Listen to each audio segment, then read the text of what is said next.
I'm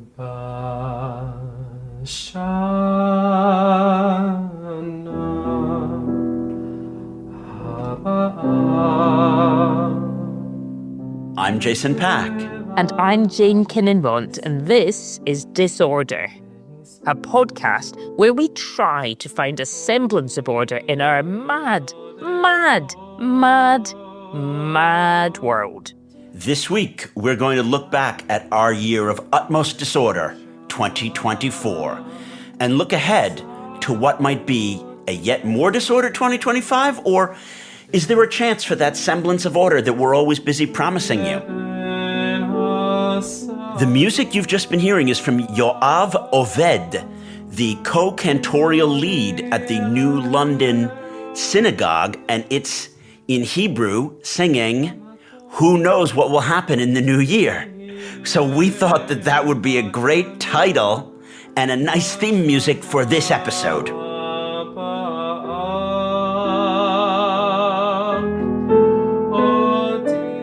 Jane, who knows what will happen in the new year? It is very apt. I think we're still trying to process what's happened in 2024 and also hoping that it doesn't have too much in store for us before it finishes. Honestly, I have lost count of the number of times people have said this year that quote that there are decades where nothing happens and weeks where decades happen. Jane, you and I know that this is a famous Lenin quote, and that it actually, in addition to being correct in some ways, it encapsulates his ideas about a progress of history. Has the events of the last year showcased that history is, in a Hegelian Marxist-Leninist way, moving towards something? If it's moving towards something, that something is totally unclear to me. But there are probably a number of different actors who are completely convinced that it is moving towards something that they can see, but all of those visions are contradictory.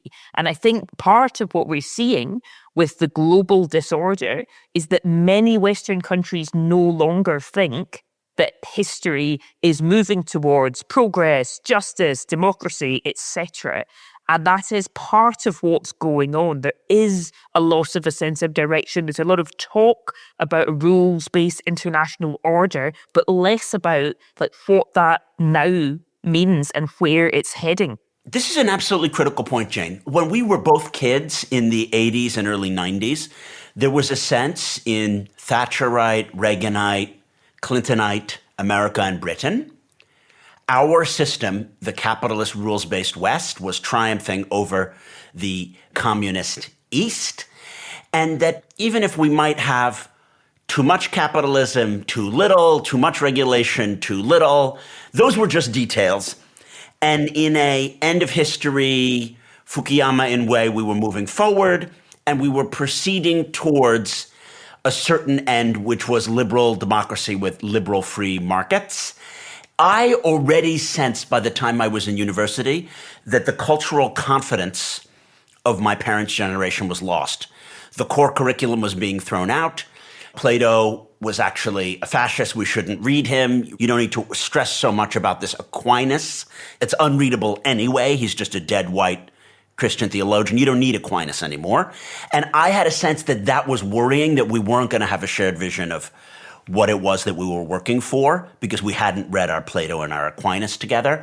But this has gotten much, much, much worse now, Jane, because even within our given cultural traditions, I don't think that the British center left, even the center left, which is, say, secular and in the Labour Party and pro-European, has its own vision. In other words, we've so hyper-fragmented. How do you read where we're at?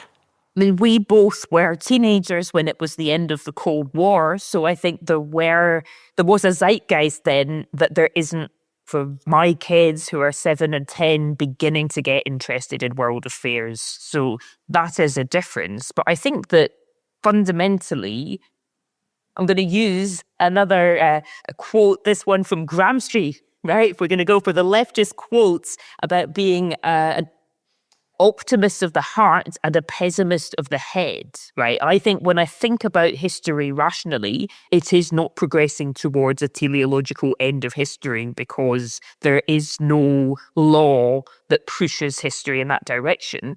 But when we think about ourselves as people who do stuff, we have to have a sense that we are going to make things better and we are going to get other people to work with us to make things better. So there might not be history just moving towards a destination, but there is also choice and free will. And that is something that isn't pure chaos. So there needs to be some kind of confidence to move forward to a better world. We need to learn stuff from the past because people have been thinking about these things for decades. But that should be informed by a really wide bunch of stuff.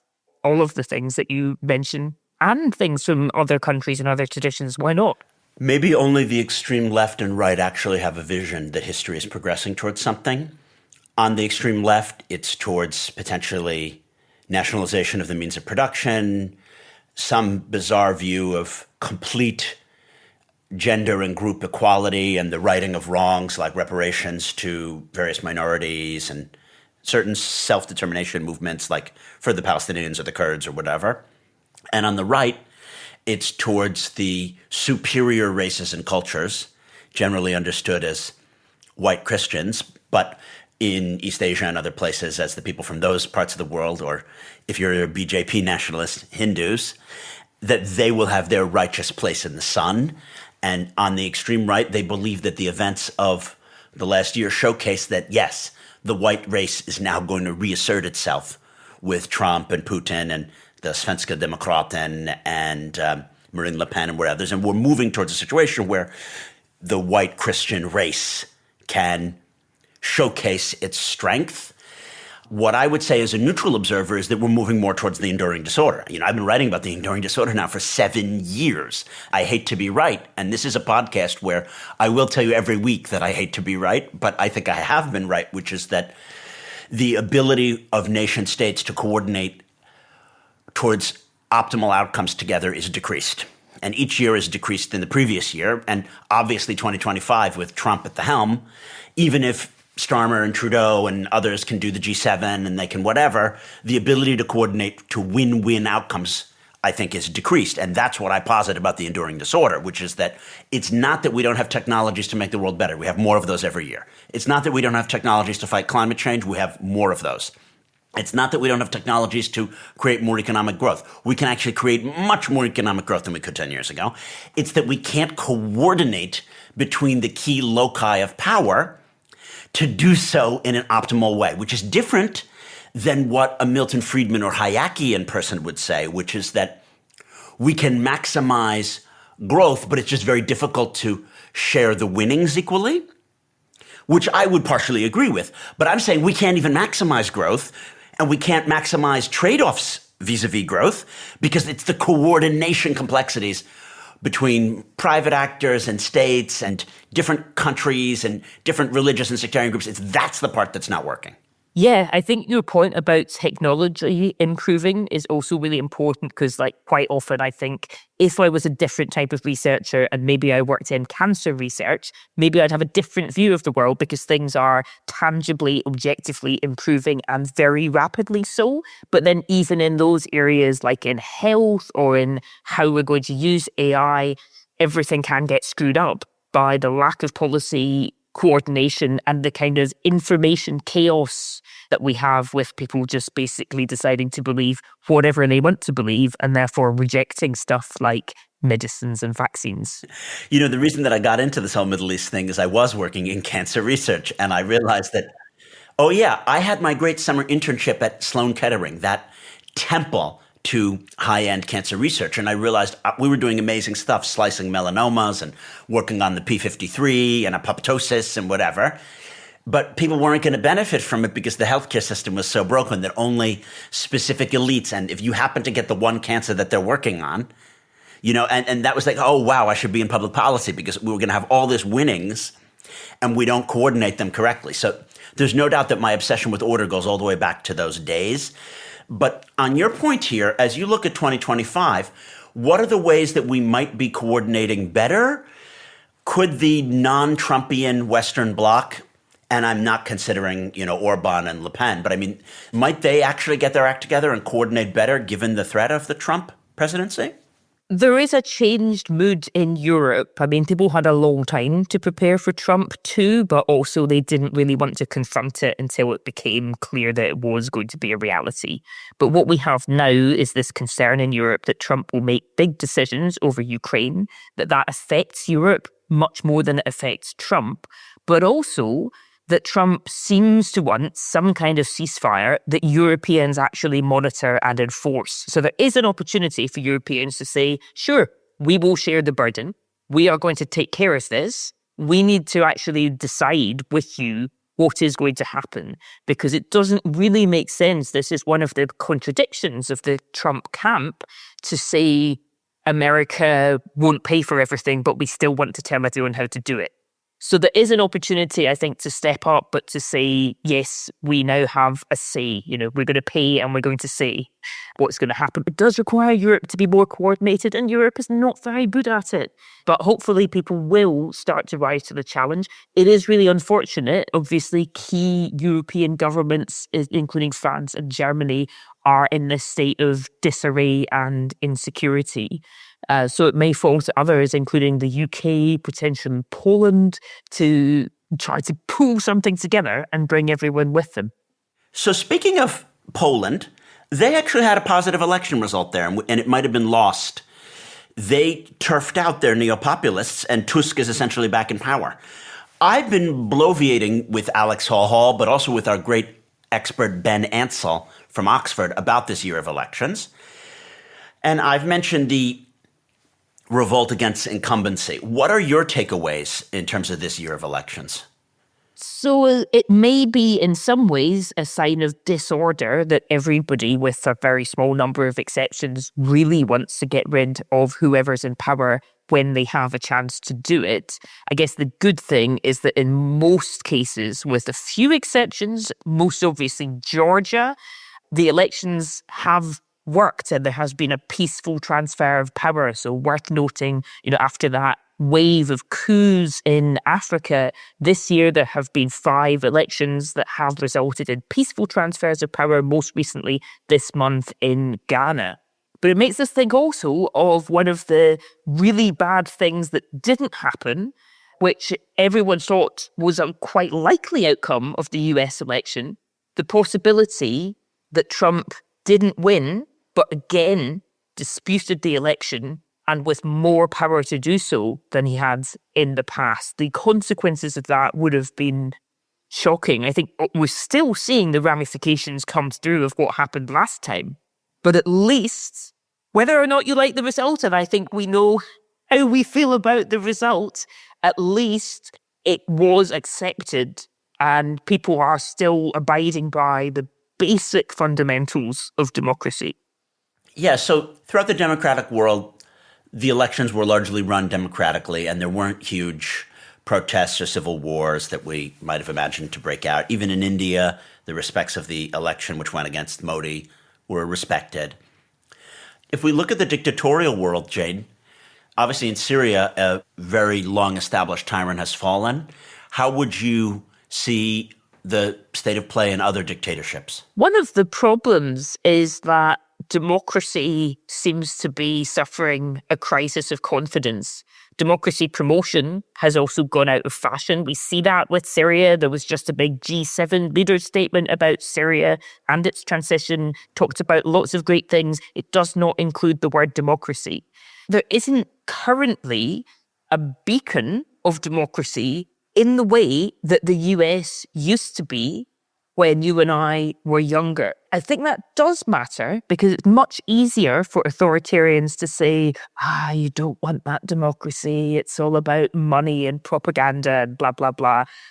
It's easier for them to win the argument. And dictators' power is partly about narrative and it is partly about psychology, as well as often, of course, being about very hard power and very brutal repression. The other issue, of course, is do people believe that dictatorships are better for the economy? The so-called China model, which I don't think has necessarily that much to offer other dictatorships that are not China. But the US economy in many ways is actually doing pretty well. Unfortunately, people don't seem to be necessarily feeling that in their own lives. And there is this sense of democracy in discontent and disarray and disorder. So democracies still to some extent work. Some dictatorships have fallen, but I feel that dictatorship as an ideal is strengthened. So meanwhile, with democracy seeming to struggle and seeming to lack that lighthouse or that beacon, we also see that conflicts are on the rise. This has been happening steadily for several years now. There's an increase in global political violence, and there's a trend of remilitarization. Where end of the Cold War, we had the peace dividend. Now we have this horrible economic combination of still paying for the pandemic, but also needing more and more defense spending. So we've had a lot of debate among NATO members about reaching the 2% or higher. That is being implemented now. But of course, that has a big cost. This is the 10th consecutive year of rising defense spending globally. And that does then weigh on budgets. It squeezes out other priorities. An interesting thing I read from the IMF was the data's not in yet, but there was also just expected to be a big increase in fiscal spending and government deficits and government debts around the world because there were so many elections, and elections make governments want to spend more quickly now, but then they end up with higher bills to pay afterwards. So all of us, democracies and dictatorships, are struggling with this world, which is more violent, costing more to stabilise, and much, much, much more is being invested in the defence side of things than in the peace building or mediation side of things. But historically, Jane, hasn't it been good for the long-term economy when you have a few wars? I mean, the only thing that got us out of the Great Depression was World War II, and it was the need to ramp up American and British defense spending that got us out of those depressions and invented the new technologies which were needed to launch the post-World War II boom. So when I hear about defense spending, I think, oh, wow, that could be good not just for new missiles, because new missiles don't create economic growth, but for the satellites and the AI and the communications technology and maybe even new industrial processes that could be used for cars and washing machines. And am I being too optimistic? I was talking recently to a hedge fund analyst about this, actually. He was saying there needs to be research about the fiscal multiplier effect of defence spending, i.e. where is it going and how much is it creating new production? Because, yes, there is that history of driving technology, although obviously many countries in World War II had their economies and their infrastructure really devastated. So the impact of an actual war. No, that's why I was talking about America and Britain, who, yes, Britain had the Blitz, but they weren't occupied and conquered. So particularly America. Right. So there can be that huge drive. I mean, something that's interesting now, though, is that the technology is much, much more driven by the private sector. So the government spending is still driving it, but there is more of a loss of control. There is more of a sense that government spending is driving improvements in AI or space technology, etc. But much of this is in the hand of billionaires and really, really difficult to regulate. So that's definitely a contrast with how things were in the sort of 50s and 60s. Governments are really still figuring out how to grapple with that.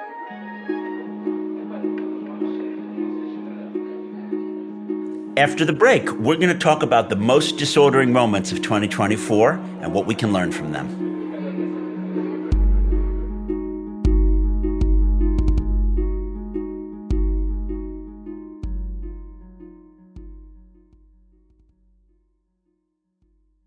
And I'm back with our returning champion, Jane Kinninmont. Jane, what were your most disordering moments of 2024?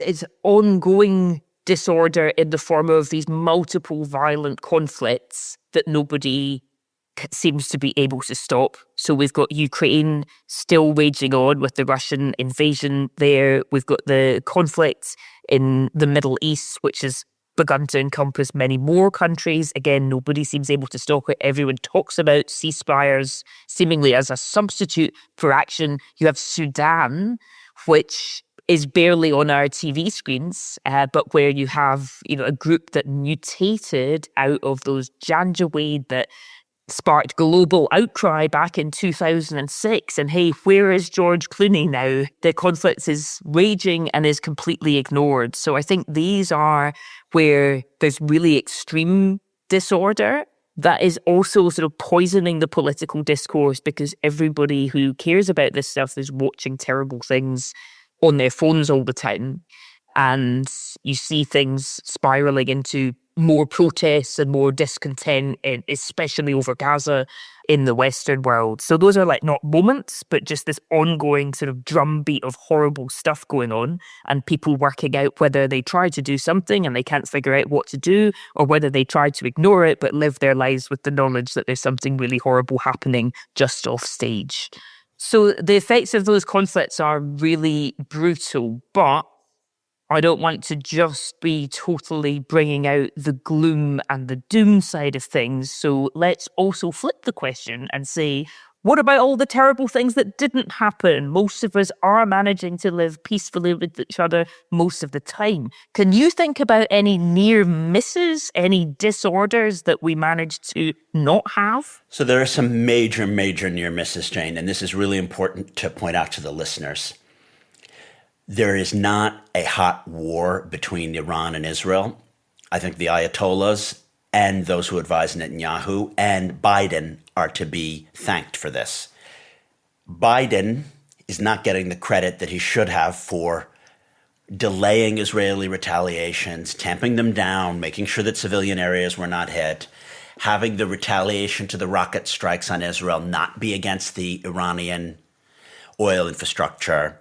Biden did a great job of making sure that a regional war has not happened. And he's now, it seems, through Amos Hochstein, mediated an actual ceasefire in Lebanon. Will it hold? Will the Hezbollah forces not be allowed south of the Litani River? We don't know. But this was the best possible deal that they might have gotten.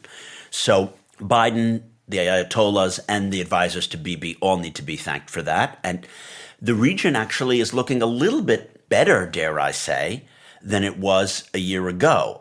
I think the Israelis have not won, whereas the conventional view is that the Israelis defeated Hezbollah, they're defeating Iran, and that the Israelis are victorious regionally. I don't think that they are victorious, but I do think that major conflagrations have been avoided. In Ukraine, the Kursk offensive and then the response to it has not spiraled completely out of control. You could have seen more North Korean mercenary meat wave attacks, but that's been largely tamped down by Biden, not by the prospect of Trump coming in. It was tamped down before the election even happened. So again, that's like a Biden success that no one gives him success for. And the Ukrainians have been able to largely hold territory. But the biggest disorder that almost happened but has been avoided has been the Trump assassination. We were one bullet being 1 inch further to the right from world history being completely different. I stand by the view that if Trump had been killed by the assassination attempt in Pennsylvania at the rally, we would have had a civil war. There would be people with guns rampaging in the streets. Minorities would have been blamed, Standard blamed the libs, people would have attacked gays and PC things, but then the election results wouldn't have been believed. So if Trump had been assassinated and then Vance had lost the election, who knows the pandemonium that we would have been in, right? So I'm very, very disappointed that Trump won the election. I'm extremely disappointed that Harris was chosen.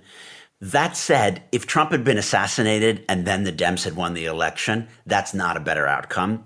And it would have been unbelievably disordering, not just in terms of the protests, but the legitimacy of a future administration to act on behalf of the American people abroad. So that is like the huge dog that didn't bark. It amazes me how when the 538s of the world are breaking down the election and they talk about, well, if Shapiro had been chosen for VP, these results in Pennsylvania might have been different, and that. No one is saying even that the assassination attempts won the election. it seems to me that it must have impacted it, but it's like so faded into the rearview mirror. And yet, with slightly different wind conditions, or the guy being, his heart beating ever so slightly faster or slower, we could be in an entirely different reality. Yeah, that is really crazy, thinking about what we were talking about before, about how history happens, that sometimes there is this role of accident that stops us from going into a parallel universe where things could be just completely mad in ways that we don't want to see. But I suppose that was possible because the ingredients have been building up arguably over recent years with political polarization, but also a sense that people don't necessarily live in the same shared political reality. Since January 6th last time, it's been interesting to me that the organizations that watch conflicts around the world, the people like the International Crisis Group or the Council on Foreign Relations, started to include political violence in the US on their conflict to watch, conflict prevention type of lists. Now, some Americans will say this is complete nonsense and it's just silly, but the ingredients seem to be there that if something happened, things are on a bit of a knife edge. So still things to worry about and still things to work on. But I think so much happened in that election campaign, but really the way that Trump reacted in that moment may well have been one of the things that swung the election for him, because he did come out, even if you're not interested in politics, but you just see that image, it was a projection of strength in a way that frankly is impressive. It's impressive for a 70-year-old man to take a bullet to the ear and jump up with his fist and say, fight, fight, fight. But it makes me think that he is a complete lunatic. I always knew that he was a sociopath. But imagine if you just got a bullet wound in your ear and you were bleeding. You would not ask to fight. You might be like, is everyone okay? Or I need medical attention. That's the response of a complete sociopath. You might be right. Maybe he believes he's in a movie, and maybe he always thought this was going to happen to him. I do remember that when he was president and he had COVID and he came out of hospital, there were press reports saying that he had wanted to come out of hospital wearing a shirt and then strip it off and underneath have a Superman costume. And then people sadly talked him out of it, which I think was a shame. Yeah, I think that the pace of news is really showcased in this episode because it was the biggest deal in the world. It was the shot heard around the world. It changes everything. It's going to be worth 7 percentage points. It's this, it's that. And by the time the election happened, it wasn't even featuring in their adverts. It wasn't a big deal at all. So the pace of news is such that everyone has forgotten the Sudanese civil war. They don't even really remember that there was the Indian election at the beginning of the year or the initial EU elections. So all of which brings me back to Starmer. People forget that he's only recently been elected. And we've heard that, the British economy had 2 down months in a row in October and November, and that Starmer is a failure, and he, didn't have a good budget, and he had his own mini corruption scandals, which I think are all bogus. But he's kind of in the rearview mirror, and people are bored of him already. Well, there's something going on there with attention spans and expectations, isn't there? Because the pace of news is both the pace of events and this pace of getting information, where it does seem like our attention spans get shorter and shorter. And of course, there were people ready to blame Starmer when the riots happened 1 month into his premiership. And now people have kind of forgotten about the riots. But to his credit, he's been very clear that the economy is going to take a long time to fix and that rebuilding infrastructure and services is going to be slow, hard work. It's just that that is not a very exciting political vision. That's the big contrast with the whole Blair era where everything seemed to be on the up, that his political message is basically, it's going to be pretty rubbish and everyone's got to work hard. It's kind of hard to mobilize people compared with Make Britain Great Again or Make Great Britain Greater Again or whatever our version of it might happen to be. Jane, so we've talked a lot about disorder. I want to ask you this question about order. Those people who vote for Trump frequently feel, and I've only come to grasp how much this is the case, that they're the orderers and we're the disorderers. And that they want order because it's young people who introduced gay marriage and new pronouns and want to regulate everything and travel abroad and do whatever, they're the disordering ones. Things were orderly back in 1970 when, the man went to work and he got his paycheck every 2 weeks and there was no gig economy, and that Trump is going to make America great and the hard right throughout the world. They're the ones who are going to do ordering. So this leads me to ask you, are they right? Is there a way in which Team Trump actually has a sense of order? There's two competing ones, I think. There's the conservative sense that things used to be better in the good old days, which is common also to groups like UKIP or Reform in the UK. Things were better before the internet and the migrants and the young people, etc. And then there's another camp that just basically says there is a world order, but it's a transactional world. We've got to have a strong man to work with the other strong men in the world. And all the stuff the Democrats say about law and institutions are just lies. Everything's corrupt and we're just more honest about it. So there's these two competing trends. I feel it's very difficult as a woman. I know there are lots of conservative women do feel it's very difficult as a woman to say that things used to be better in the good old days when you had very, very few legal rights and a ton of people died in childbirth and had absolutely no choice about getting married or having kids. So I feel like that is one of the things beyond politics that does influence my point of view. I found it so interesting that with the overturning of Roe versus Wade, that was the first time I read a Supreme Court judgment, and they go back to old school English legal texts that nobody in Britain would ever refer to talk about the law, literally involving people who believed in witchcraft as people who were setting the kind of foundations ethically and morally for how we should talk about abortion. So those things affect how I think about conservatism, but there obviously is a body of the public that think that was the golden age, the good old times before this chaos that we have now. You don't do a lot of witch burning at the weekend? I mean, sometimes I have a backgammon tournament on a Saturday, but other times on the Sunday, we do some good old-fashioned witch burning. Yeah, well, you can dunk the witch in water and see whether she swims. That's fun too. Come over. I'd like that a lot.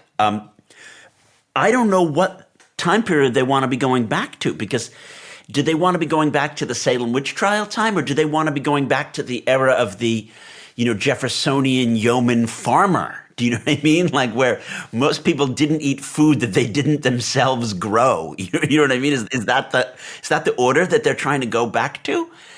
But I want to give the devil his due.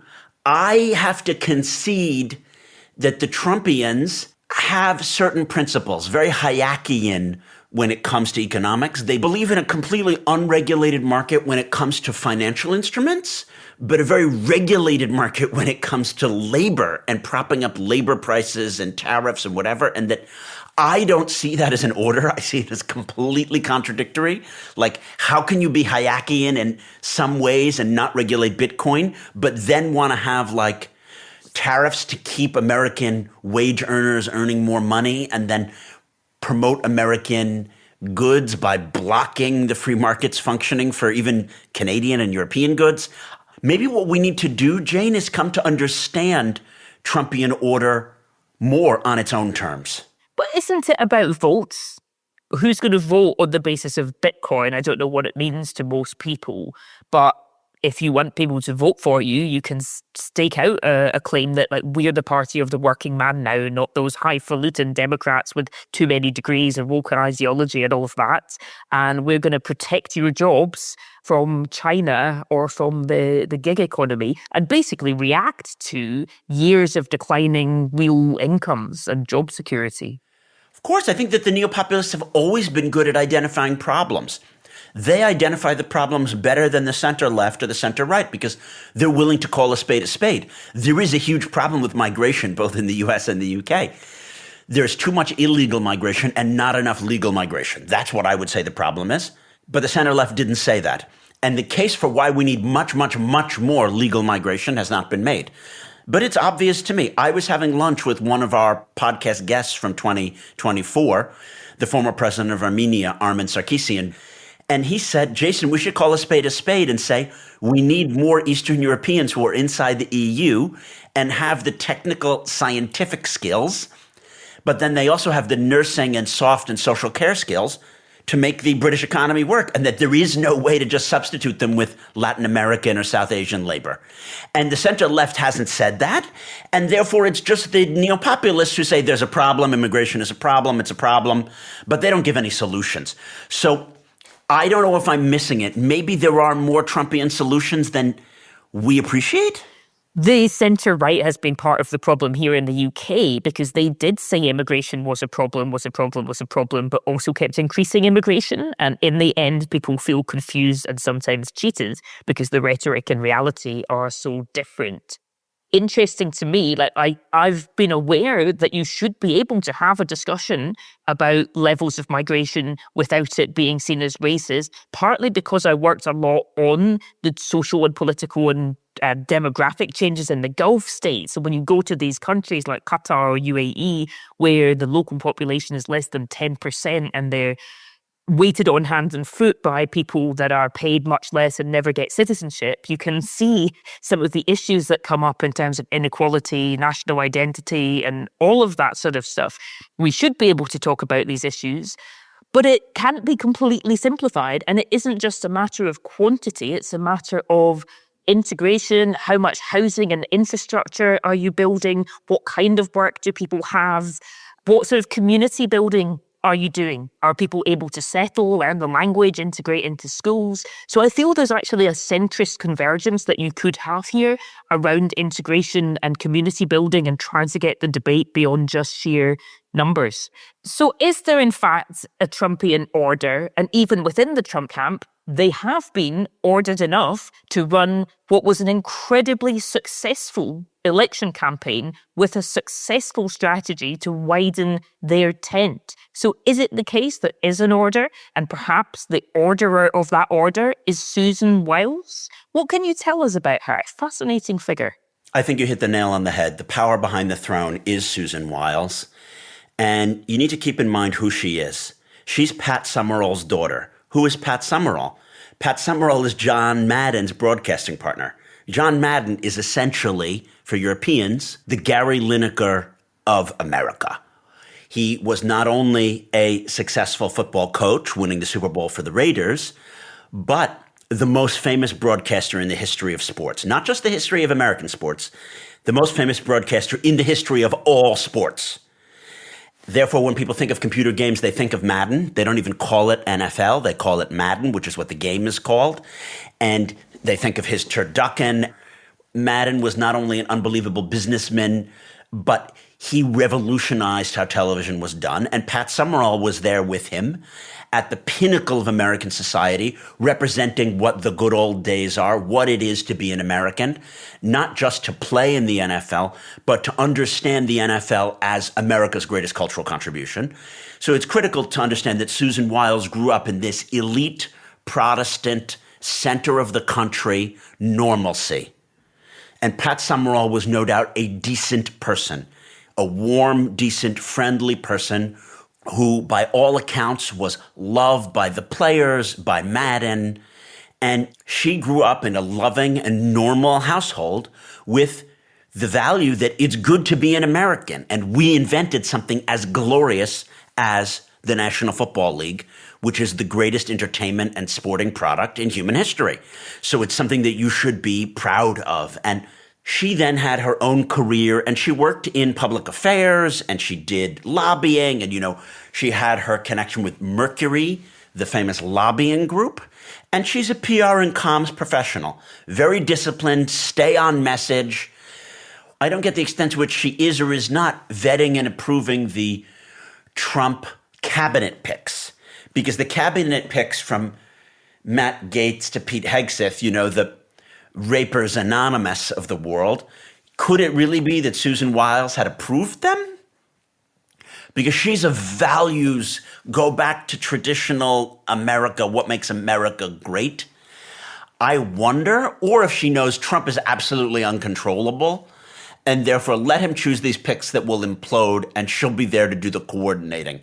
But she's going to be the coordinator in chief of the Trump administration in a way that Trump 1 didn't have that, because the chiefs of staff were pushed in and out, faster than a Scaramucci, as they would say.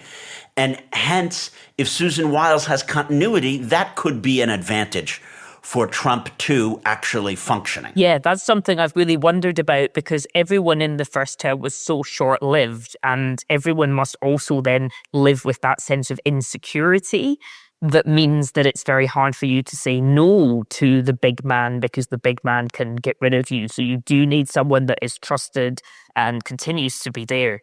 That will be interesting to see. We'll have to revisit it in next year's end of year. Is she still there, the power behind the throne, or have we had like 5 others by then? I don't think that she will be gotten rid of. And in fact, I could see more continuity, because in the past, Trump 1.0, he appointed a lot of traditional Republicans like Milley and McMaster and even Rex Tillerson at State, because he wanted to bring in the intellectual heft of the McCainite party. And those people were like, well, we can't work for him. Or they had disagreements and falling outs because they wanted to do regular, normal establishment things. Now it's going to be loyalists a la Kish Patel and the Rubios who are brought in, who are kind of establishment, have been so cowed to walk the line that they're unlikely to stick their necks out. And I imagine that will actually lead to more continuity. And maybe there is a Trump vision now. So I'm going to make a promise for 2025 to all the mega orderers out there. I understand something that we need to do differently now that we are in this Trump 2.0 peak disorder world. We need now not just to analyze all the norm breaking and the risks that Trump presents, because we've done a lot of that. We need to try to explain how his quote unquote solutions, from tariffs to isolationism, are non-solutions, but they have a kernel of coherency. In other words, I've always just said Trump and his band of disorderers are just neo-populists. They don't have any real solutions. We probably should delve deeper in the new year into the consistency of things that they're doing, what it's actually bringing about, what it means, as well as more criticism of the establishment, the woke agenda, the conventional agenda, and explaining that that's disorderly. I have been criticizing Biden and Macron and Starmer and Harris a lot. We are the first people to say that Obama didn't enforce the red line in Syria. In 2014, he didn't enforce the Budapest Memorandum as Crimea was annexed, and therefore the center left has been quite disorderly. But maybe we haven't been straightforward enough on this podcast, the way that the vision of the center left might be fundamentally wrong and hence have led to this disorder, rather than just mistakes in not living up to its vision. What do I mean?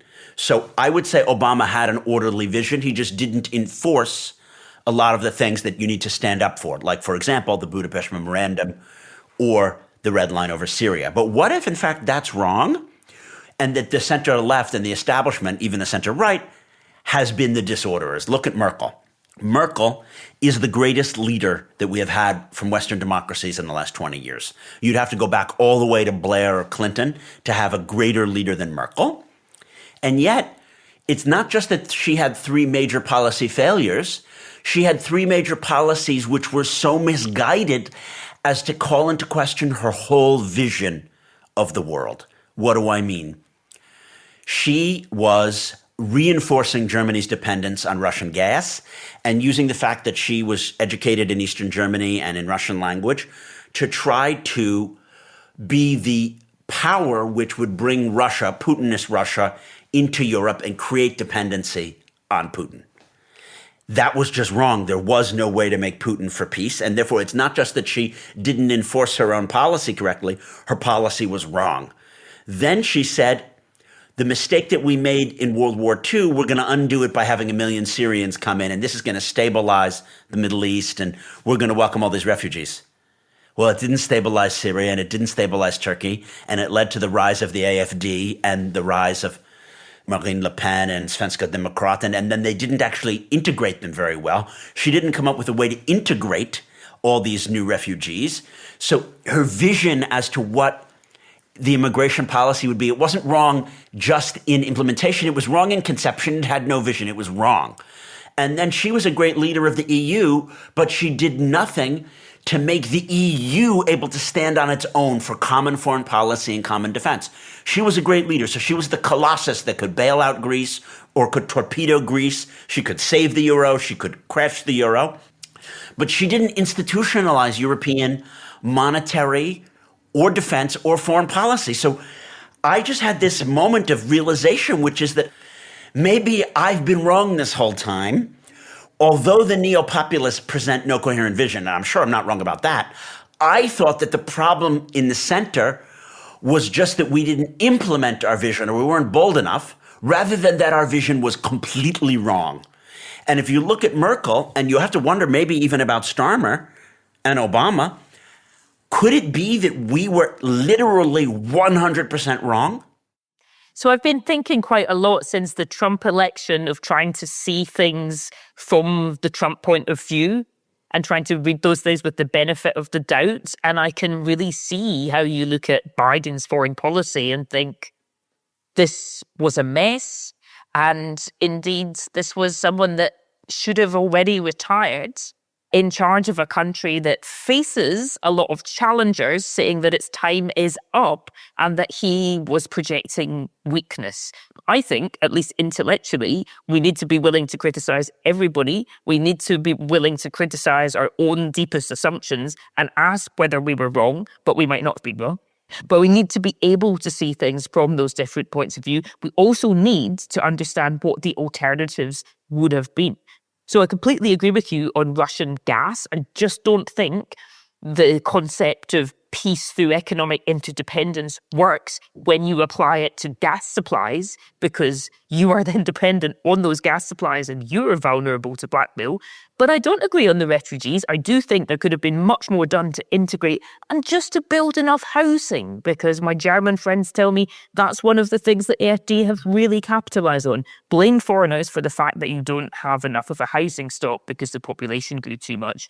But what was the alternative? Should Europe have turned away more of the refugees? I mean, already the numbers that were being cared for in Jordan and Lebanon were stretching those countries, more fragile economies, to breaking point. So what was the other answer there? Maybe through a more legal immigration approach, creating consulates in Istanbul and elsewhere and processing paperwork and getting in the right people and then giving them more training and maybe marrying them to jobs. I mean, I believe that we've needed more migration, not less. My criticism is just of how it was done. In other words, the asylumification of the migration issue. Yeah, well, there's a lot of really useful policy stuff to get into there, I think, the safe and legal pathways and making things more organised. So it's not just if you manage to get across the border that you have a chance, but you have a chance in other ways. But going back to, your point, yeah, we got to be willing to criticize everybody and to realize that, probably all of these leaders are imperfect, fallible humans. They might be big characters and exciting personalities, but none of them will have all the answers. And in fact, because I am the Orator-in-Chief, I just wonder why it isn't that I'm one of these larger-than-life individuals who now seems to be ruling the roost of global politics. Because one of the themes we identified at the outset of this episode is that state capacity is decreased throughout the whole world, and it's not just the West. Even China has shown that they're not up for dealing with the crises that their economy is facing, the oversupply crisis, the real estate implosion, the ability to deal with and regulate AI. And Russia has not been able to handle all the destabilizing effects that their war has unleashed. So it's not just the Western state which can't really deal with things. The state capacity to deal with the pandemic, the way that money is spent from the pandemic, all of that has shown that states are not up for the challenges of today, and that larger-than-life individuals have increased their power in geopolitics. Think of people like Elon Musk, like Benzina Ivanishvili, Joe Rogan, Morgan McSweeney. These are people who, even when they don't have any government role, and of course Morgan McSweeney and Elon Musk are now having government roles, but when they were out of government, they're sitting larger than life, more powerful than the prime ministers of countries or the department head that's doing the thing similar to them. So I want to ask you, why is it? What is it about today's world that allows these 900-pound gorilla personalities to be pulling the levers behind the levers of power? And I'm always lambasting people for being too conspiratorial. But do we actually need to be more conspiratorial? Because Musk and Benzina and Joe Rogan are actually controlling what people think about stuff and about how government works. I really recommend reading John Ronson's book, The Secret Rulers of the World, where he dives into all these different conspiracy theorists' world. But it was written before the pandemic, when conspiracy theories were less integrated into what we hear every day. And it's fascinating because he deals with all these colorful, crazy characters and their bizarre views about the world being run by lizards and all of that stuff. But then at the heart of it, he argues that there is something there about people feeling that events are controlled by stuff that they don't understand, that rich people have too much influence, that politicians aren't telling the truth. They just come up with a very colorful picture of what that looks like, which is perhaps more interesting and more lizard-focused than it is in real life. Well, this gets to my double truth theorem about how conspiracy theories are. And one of my favorite episodes of the year was our conspiracy theory episode. And I put forth some different ways of unpacking conspiracies. And the Maimonidean or Al-Farabian way of looking at a conspiracy is that the conspiracy theory is to be read on two levels. If you're a philosopher, it's not meant to be literally true, just like religion isn't meant to be literally true. It's not that a virgin conceived and that you're going to go to hellfire and brimstone if you do these things and not those things and you eat pork. That's not the way that religion is meant to be understood, but it's meant to be understood metaphorically and through analogizing, and that these conspiracy theories, for example, about the idea that the election is rigged, it's not that the election machines were physically rigged and that the vote tallies are wrong, but rather, there were lots of people who were not born in the United States or they're minorities or whatever, and you don't feel that they should be voting. And if they didn't vote the way that you wanted them to vote, then it is somehow rigged. In other words, you need to unpack the meaning of the conspiracy theory. I've become very, very worried, and I mean existentially worried, about how popular entertainment has become more conspiratorial. I watch Netflix not only to unwind after a long day over a glass of wine. I watch Netflix to understand what's going on in our culture. And what I've learned recently is that people do genuinely have a very conspiratorial and very top-down view of how diplomacy and policymaking operate. I want to direct you to two shows, The Diplomat and Black Doves. In these programs, they depict contract killers and deep state plots setting Anglo-American policy. Like, the way that we're mostly making policy is some killers are out there trying to assassinate the Russian agents, and that's how we make policy towards Russia. Not at all. There haven't been any assassinations of Russian officials or Russian officials assassinating British or American agents affecting the war at all. That's exactly not how policy is made. And in The Diplomat, there is the idea that a British government has its own sailors killed so as to prevent Scotland from having a referendum. And it's like, no. Those sneaky English, right? And the irony is that this misses the point. Why couldn't we have entertainment explaining the way in which today's oligarchs and influencers use their money via lobbying, via owning businesses, via using their connection to government to influence regulation? I'd love to see a program about that, because there are billionaires who, in fact, through their lobbyists, are able to work with both Democrats and Republicans and make sure that the American healthcare system isn't more rational. Or through the use of the entertainment business, buy influence in this way or the opposite way. It's exactly the opposite of what the Netflix shows show, which is that in Westminster and inside the Beltway, there are some contract killers going around, you know what I mean, with sexy women played by Keira Knightley, throwing darts at people or stabbing them with swords in their hands to make sure that the policy, is one way or the other. And the way that we avoid war with Russia is we kill a secret agent. People are going to be so disappointed when they actually go into government or even into the intelligence services. Where's Keira Knightley, man? And I don't get why Hollywood has to it's not sexing it up. In a way, it's just so confusing it. I think you're right. And I think it actually does have a deep influence on how we imagine stuff to be when really it's all a bit more like in the loop. But they definitely do also portray businesses as evil. I think movies are also good at portraying scientists as evil. The only people who consistently come out as amazing seem to be writers in things written by writers. It's a conspiracy. The writers run the world. The writers write the things which we then consume. They're brainwashing us. Anyway, we could write our miniseries next year. Can it be a miniseries about a guy who buys a house in North London to escape Trump, makes a podcast to try to influence global politics, then realizes that even moving and burrowing underneath the hills of Hampstead will not allow him to escape Trump, and that his mental health issues about Trump will be exactly the same whether he's burrowed underneath the hills of Hampstead or has an office on K Street. It doesn't change it. Don't give away the ending. We'll just say that there are terrifying and hilarious consequences. ... Jane, order the disorder with me, please. I feel like 2025, it might actually have some mega ordering potential. Could there be breakthroughs in climate change? I mean, there's some tech, there are some conferences. Might we see progress there? At least the COP process is still going. We're going to see it come to Brazil next year, which is going to be quite interesting under Lula. I mean, each COP seems to disappoint people's expectations, but make slow inching forward progress. But there has been work done on climate finance with a lot of a role for the private sector.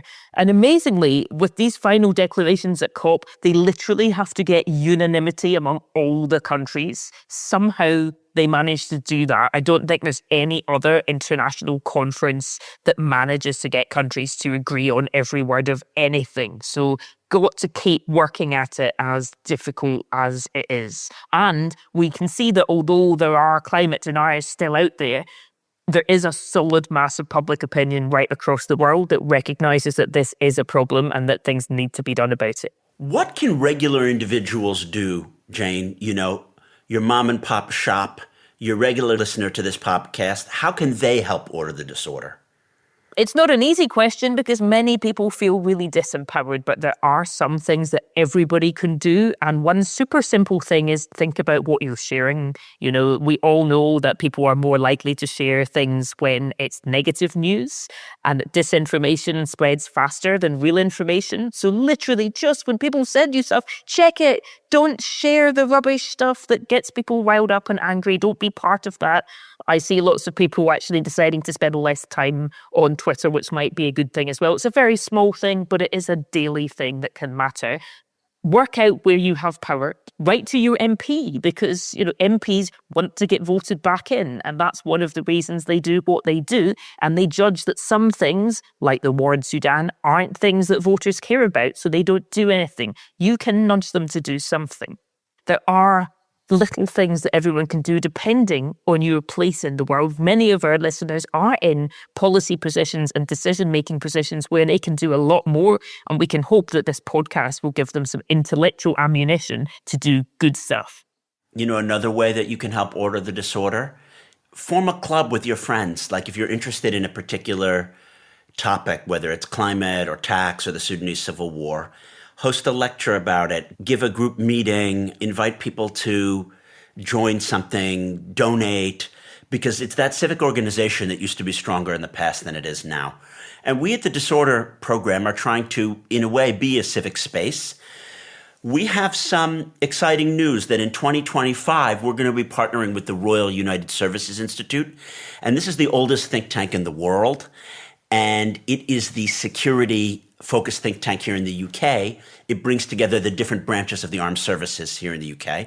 We're going to have live events in Whitehall. Anyone in London can come for free. And we're going to have synergies with RUSI. And I hope that that will be ordering for RUSI and for our listeners. So that's our little bit that we are going to try to do to order the disorder in 2025. So if you too, dear listener, wish to help order the disorder in 2025, You can tap follow right now, and you'll be notified when every episode launches. For more on what we've discussed today, and also to keep up to date with the new and exciting things that are coming your way in 2025, be sure to subscribe to our Substack. You will find the link in the show notes. Our producer is the Mega Order-in-Chief, the one, the only, the George McDonough. And our executive producer is Neil Fern. Thanks for listening. I hope you have an orderly week. And year. בשנה